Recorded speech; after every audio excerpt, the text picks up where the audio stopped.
Lamine Yamal a rencontré son égal aujourd'hui. Tout le monde attendait la confrontation Yamal-Estevao-Williams et aujourd'hui on a eu notre réponse. Déjà que Chelsea, footballistiquement parlant, ils ont même pas donné l'heure au Barça. Le match était tellement intense que Jules Koundé s'est trompé de goal. Et pendant ce temps, sur le côté droit de Chelsea, Estevao-Williams se régalait. Il était inarrêtable et le pire c'est que Garnacho de son côté aussi était en train de laminer Koundé. Clairement là ce soir c'était pas le jour de Jules Koundé. Et le pire c'est que dans ce match, il y a quand même eu 3 buts refusés pour Chelsea. Là pour le coup on peut féliciter le Barça parce que c'est grâce à leur alignement. Cependant s'il y a bien quelqu'un qu'on peut pas féliciter du côté du FC Barcelone, c'est bien évidemment Araujo. Chaque année c'est les mêmes conneries, les mêmes bêtises. Dans les gros matchs de Ligue des Champions, si Araujo te prend pas un rouge, il se sent pas bien. Estimez-vous heureux au moins que c'est pas en demi-finale ou quart de finale qu'il a fait ça. Parce qu'il aurait pu faire bien pire. Malheureusement après sa sortie, sa situation s'est empirée. D'autant plus qu'il joue à 10 contre 11 avec un Ferran Torres qui rate tout et n'importe quoi. Envie de dire comme d'habitude pour pas changer. Comment un footballeur professionnel peut rater ce genre d'occasion là? Il y a que Ferran Torres pour ça. Et là en deuxième mi-temps, Estevao-Williams prend la parole. Et quand il parle, on l'écoute. À votre avis, pourquoi Lamine Yamal était choqué? Il a lavé toute la défense du FC Barcelone à lui tout seul. Ce but-là va changer énormément de choses dans sa carrière, vous allez voir. Regardez comment il les a ridiculisés.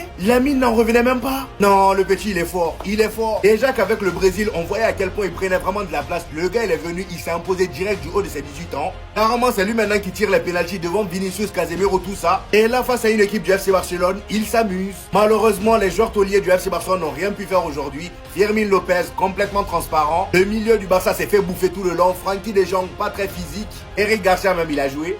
Je sais pas. Et Robert Lewandowski, même lui, il aurait pu rester sur le banc. Tous les ailiers droits sont bons jusqu'à me rencontrer. Ouais, Lamine est un bon joueur, mais on n'est pas en Liga ici, on est en Première Ligue. Ok. Est-ce qu'il a menti? Ouais, Barcelonais, toi qui m'écoutes. Est-ce qu'il a menti? Dis-le moi dans les coms. Est-ce qu'il a menti? Non. Il a cadenassé, toujours avec un peu de vis, se jeter par terre, des roulades. C'est ce genre de mec, tu le veux chez toi, hein, dans ton équipe. Mais quand il est dans notre équipe là, t'as le seum. T'as envie de le boxer, tu l'insultes de tous les noms. Mais il est trop efficace. Il est trop efficace. C'est-à-dire que offensivement, il est bon. Défensivement, il est bon.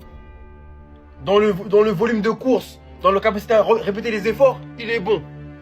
Des fois, il marque. Des fois, il fait des passes D. Il est chiant. Il est provocateur. Mais toujours à la limite du carton. Toujours à la limite. Monsieur Marco Kurela, les gars. Il a parlé avant le match, il a assumé. C'est ce qu'on aime en fait dans le football. Ok, tu chambres, ok, tu parles avant, mais après t'assumes. C'est ce qu'il a fait ce soir. Waouh. Est-ce qu'il a envié à Lamine Yamal, s'il vous plaît? Estevao, 2007, pépite brésilienne, jeune joueur, bourré de talent, prometteur, qui te fait ce genre de prestation en Ligue des Champions face au FC Barcelone. Je pense qu'en Espagne, ils vont en parler aujourd'hui, demain, après-demain. Incroyable, sensationnel, excellent, du poulet, incroyable encore. Le but qu'il met, c'est juste exceptionnel. Quand il prend le ballon, quand il emmène le ballon, ce qu'il fait à Koubarsi, le petit crochet vite fait, et la finition pied droit, pied faible, pied droit, sous la barre, Johan Garcia, grand gardien, il peut rien faire. Estevao, waouh, hormis son but. À chaque fois qu'il prend le ballon, à chaque fois qu'il emmène le ballon, à chaque fois qu'il reçoit le ballon, il y a quelque chose qui se passe. Tu vois, même quand c'est difficile, même quand c'est coincé, même quand il peut... Tu vois, ils sont nombreux autour. Il arrive à faire quelque chose avec la balle. Il arrive à faire quelque chose avec le ballon. Ce soir, il y avait un seul ailier droit sur le RND. Il y avait qu'un seul ailier droit, c'était lui. Oh, quel joueur. Quelle pépite. Merci. Bon, c'est quand on arrête de faire semblant et qu'on dit juste la simple vérité? Bah, vous savez quoi, je vais le dire ce soir. Parce que ouais, de toute façon, on n'est même pas étonnés, on le sait tous. Mais sur cette saison, Malo Gusto, il éteint. Il éteint Jules Koundé. De très loin. Et si ça continue comme ça, en fait, moi je vous le dis, Coupe du Monde 2026, là, maillot de l'équipe de France, le coq sur le cœur. Frérot, moi je te le dis, c'est lui le titulaire. Je vous dis, il est meilleur. Jules Koundé, vous avez vu ce match? Mais qu'est-ce que c'est que ça? Et même Charlie D'Amelio, elle est plus forte. Même Addison Rae, elle est plus forte. Faut arrêter avec les trucs là. C'est une catastrophe. Alors qu'en face, bonhomme. Bonhomme, les gars. Malo Gusto, il n'y a rien à dire. On sait tous le potentiel du gars. On sait tous qu'à l'avenir, ce sera lui le vrai titulaire en équipe de France. En fait, pourquoi parler à l'avenir? Est-ce que c'est pas dès maintenant? Parce qu'actuellement, il est meilleur. Actuellement, il est plus fort. Le FC Barcelone, on m'annonce mission impossible retour avec Daniel Craig, avec Tom Cruise, avec Brad Pitt. Au final, j'arrive. C'est Danny Boone. Parce que oui, les gars, je suis désolé. Ça m'annonce, je sais pas quoi, ça m'envoie des messages. Ça me dit ce soir, vous allez vous faire taper. La mini-amal, je sais pas quoi. 3-0. Chez nous. Vous avez voulu nous vanner. Ouais, le bridge, c'est l'émission de Chouameni. Les gars, ici, c'est pas la Liga, en fait. C'est pas votre vieux championnat. En face, vous jouez pas face au Real, face à l'Atlético. Et non, les gars. La mini-amal, c'est bien drôle de faire ses gris-gris le week-end. Mais là, en face, quand c'est Marco Corella, eh bah oui. Bah oui. C'est pas la même. C'est pas Ravi Galan en face. Le milieu de terrain. Quand c'est pour jouer face à Chouameni, ça va. Mais quand c'est Caicedo, c'est pas la même. Koundé. Est-ce que je dois parler de Koundé, les gars? Enfin, non, franchement, ce soir, il n'y a rien à dire. Même en dehors de la vanne, on les a juste éteints ce soir. Il n'y a rien à dire. Chelsea, quand tout le monde est devant la télé, on est là. On est présent. Quand la musique de Champions League résonne, c'est pas la même. Hey, ils jouent chez vous juste parce qu'ils peuvent pas venir chez nous.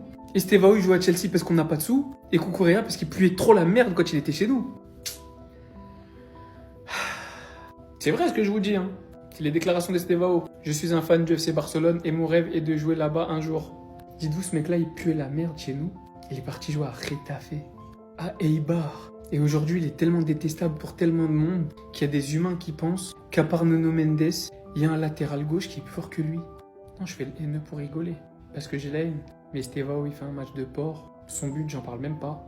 Lui, défensivement, offensivement, ça commence à faire un petit bout de temps que c'est l'un des top 3 monde. Et rares sont les latéraux qui savent défendre, et c'est clairement son cas. Quand je me rappelle de lui au Barça, je sais pas où est-ce qu'il a progressé, où est-ce qu'il s'est dopé.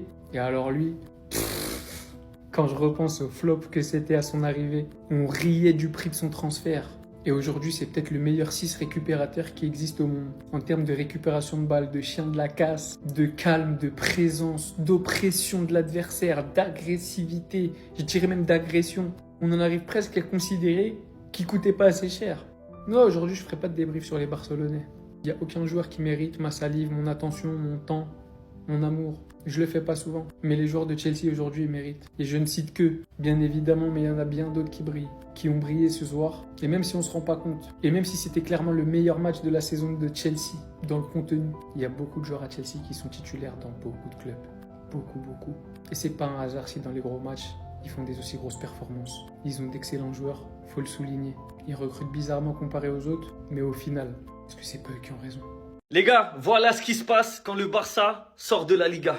Non mais c'est bien de jouer contre des équipes où il n'y a pas de pressing, etc. en Liga et de croire que vous êtes la meilleure équipe au monde. Mais dès qu'il y a de l'adversité, il y a du pressing, voilà ce que ça donne.